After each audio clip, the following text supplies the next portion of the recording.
Tom Curran covers the Patriots for Comcast Sportsnet New England, and he's kind enough to join us from the Patriots facility. Tom, when did you first hear about the Chandler Jones story? Monday, a text came flying in from my brother. What the hell happened with Chandler Jones? I hear he was wandering around with no shirt on in the rain. Well, Mike, I'm going to have to check on that, and hence the checking began. Wait, is your brother one of your sources? No. I started kicking the tires on sources, which eventually brought me to the Foxborough Police Department. I contacted the state police. They had nothing. Contacted the Foxborough Police Department, and I was tasked to Chief O'Leary, who said, yeah, we had no incidents involving Chandler Jones or any of the Patriots. I said, all right, that ties that off. And come to find out that, indeed, they did. But they're saying, Chief O'Leary, that the fact that Chandler Jones reported seemingly on foot to the Foxborough Police Department with, he was described as a confused party, and that his arrival and complaint led it to be a medical situation as opposed to a police visit, even though police were dispatched to Jones' house to secure it. Was anybody at the house? Anybody know anything more about this? His teammates questioned about it? Well, this will be our first access coming up in about a half an hour to his teammates. And, I'm pretty sure they're going to have the shades drawn and lights off in terms of that. And we have no Bill Belichick access today, which will prevent Bill from weighing in deeply on the entire situation and the ramifications of it. But can't you ask somebody, did you have one of your players in the hospital on Sunday? Oh, yeah. No, they confirmed, the Patriots did confirm via a statement that Chandler Jones was admitted to the hospital, treated and released, and has been at all team activities since. And I think that's the upshot of it, Dan, really, when you look at it. There's a lot of speculation pinging and ponging around New England because everybody's got a friend who's a cop.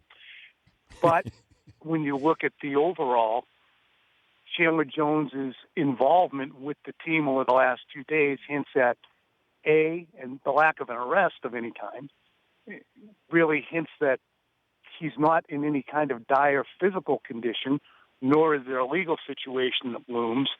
So the greater question by the end of the week will be, how often do Patriot players interact with the Foxborough police? And we find nothing about it. So I think the Foxborough police are probably as much on the griddle as Chandler Jones might be. Did they drug test him? I don't know how the NFL would proceed with that. No, I'm talking about did the hospital or because he came in as a confused party. He's on foot. He doesn't have a shirt on. Like, at what point do you say, let's take precautionary measures here with this guy and how he got here in this condition?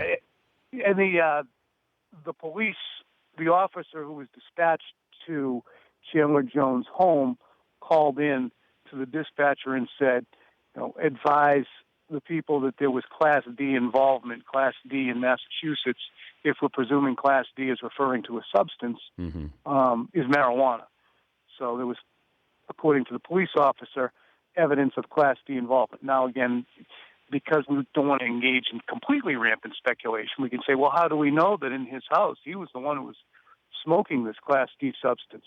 So that's my disclaimer there, but certainly not hard to infer that. And as far as whether the NFL can say, look, let's see those hospital records, I'm not sure what level of HIPAA protection he has from the NFL, or if it's incumbent upon him or the Patriots to divulge what it is. And then finally, even if there was marijuana involvement, he would be then entered into the substance abuse program, which doesn't include any kind of suspension. It just means you're involved and now subject to more frequent drug testing.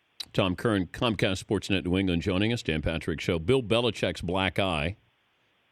He's probable for the game this weekend, but he gave no insights into how he got his black eye? No. And by the end of the day, Bill Belichick's orbital was the last of our concerns. But it's it's awkward. It was funny. I was just listening to Glenn Ordway. He's here on AEI, and he goes, when you get to Bill's age, sometimes you just get things on your skin, and it's awkward to ask. Honest to God, I mean, despite the fact that he's just going to glare at you when you say, "Wait, what happened there?"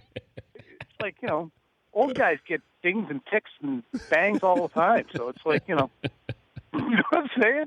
I mean, I'm getting to that age too. Edelman's availability, is he full speed ahead? We'll see. This is a very important week of practice because this is the first time he's cutting and feeling contact. The Patriots have been in pads at least one time already this week, and his ability to cut is going to be really pivotal. They've fitted him with a special cleat that has plate reinforcement in it to prevent his foot from flexing too much because of that Jones fracture, which had a screw implanted. That was an easy question for me as opposed to a black guy. I know. Yeah, thanks. That one I could boom, knock that thing right off the tee. I wanted to leave you with morale high. Enjoy the press conference, as I know you will, Tom. Thanks for joining us. Thank you, my friend. That's Bye-bye. Tom Curran, Comcast Sportsnet New England.